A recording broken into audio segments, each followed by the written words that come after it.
ଚାନ୍ଦିଭଣ୍ଡାରେ Akshaya Tritiya celebration. ରୂପା ଗହଣା ଆଟିଫାକୁ ଗଡ଼ା ମଜୁରିରେ 50% ପର୍ଯ୍ୟନ୍ତ ରିହାତି।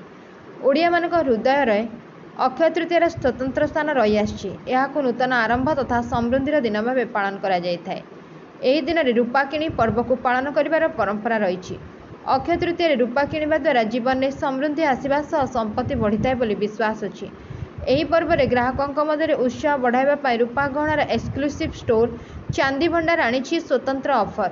ଏହା ଅନ୍ତର୍ଗତ ଗ୍ରାହକ ରୂପା ଗହଣା ଏବଂ ଆର୍ଟିଫ୍ୟାକ୍ଟର ଗଡ଼ା ମଜୁରି ଉପରେ 50% ପର୍ଯ୍ୟନ୍ତ ରିହାତି ପାଇପାରିବେ। ଏ ଅଫର ଚଳିତ ମାସ 26 ତାରିଖରୁ ଆରମ୍ଭ ହୋଇ ଆସନ୍ତା ମେ 10 ଯାଏଁ ଚାଲିବ। ଚାନ୍ଦିଭଣ୍ଡାରେ ସୂକ୍ଷ୍ମ କାରୁକାର୍ଯ୍ୟପୂର୍ଣ୍ଣ ପୂଜା ବାସନଠାରୁ ଆରମ୍ଭ କରି ଫାଇନ୍ ଡିନର ୱେର୍ ଓ ଆକର୍ଷଣୀୟ ଗହଣାର ବ୍ୟାପକ ସମ୍ଭାର ଉପଲବ୍ଧ। ପ୍ରତ୍ୟେକ ପିସ୍ କାଳଜୟୀ ଚମତ୍କାରିତା ଏବଂ ଅତୁଳନୀୟ କାରିଗରୀକୁ ପ୍ରଦର୍ଶିତ କରିଥାଏ। ଏ ଅକ୍ଷୟ ତୃତୀୟାରେ ଗ୍ରାହକ ଚାନ୍ଦିଭଣ୍ଡାରେ 92.5% ଶୁଦ୍ଧ ଷ୍ଟର୍ଲିଂ ରୂପାରେ ପ୍ରସ୍ତୁତ ହଲମାର୍କ ବାସନ ଏବଂ ଆକ୍ସେସରିଜର ବିଶାଳ ସମ୍ଭାର ପାଇପାରିବେ। ପ୍ରତ୍ୟେକ ଆବଶ୍ୟକତା ଏବଂ ଉତ୍ସବକୁ ଦୃଷ୍ଟିରେ ରଖି ଷ୍ଟୋରରେ ଭଳିକି ଭଳି କଲେକ୍ସନ ଉପଲବ୍ଧ କରାଯାଇଥାଏ। ସେ ଆଧ୍ୟାତ୍ମିକ ହେଉ କିମ୍ବା ଅନ୍ୟ କୌଣସି ଉତ୍ସବ ପ୍ରତି ଅବସର ପାଇଁ ଚାନ୍ଦିଭଣ୍ଡାରରେ ଉପଯୁକ୍ତ କଲେକ୍ସନ ରହିଛି।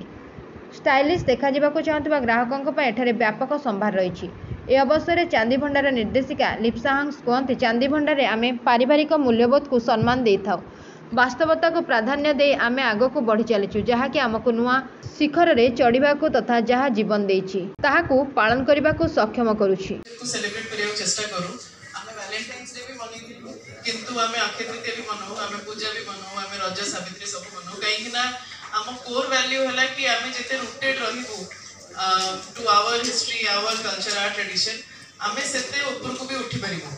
Show that being our core value, Akshaya Tritiya ଆମେ ଜାଣିଛୁ ଆମ ଧର୍ମରେ ଓଡ଼ିଆ ମାନଙ୍କ ପାଇଁ ବର୍ଷର ସବୁଠୁ was at CDA Cuttack, and ଆମେ ଢେଙ୍କାନାଳରେ ଖୋଲିବାକୁ ଯାଉଛୁ on 3rd of May. So Dhenkanal store will be a 13th store, जोटा कि ଆମେ ଅକ୍ଷୟ ତୃତୀୟା ପୂର୍ବରୁ ଖୋଲିଦେବୁ। ତାପରେ the next store in making is in Talcher. Talcher we are coming up with one of the best. Bureau report Ekamra news agency.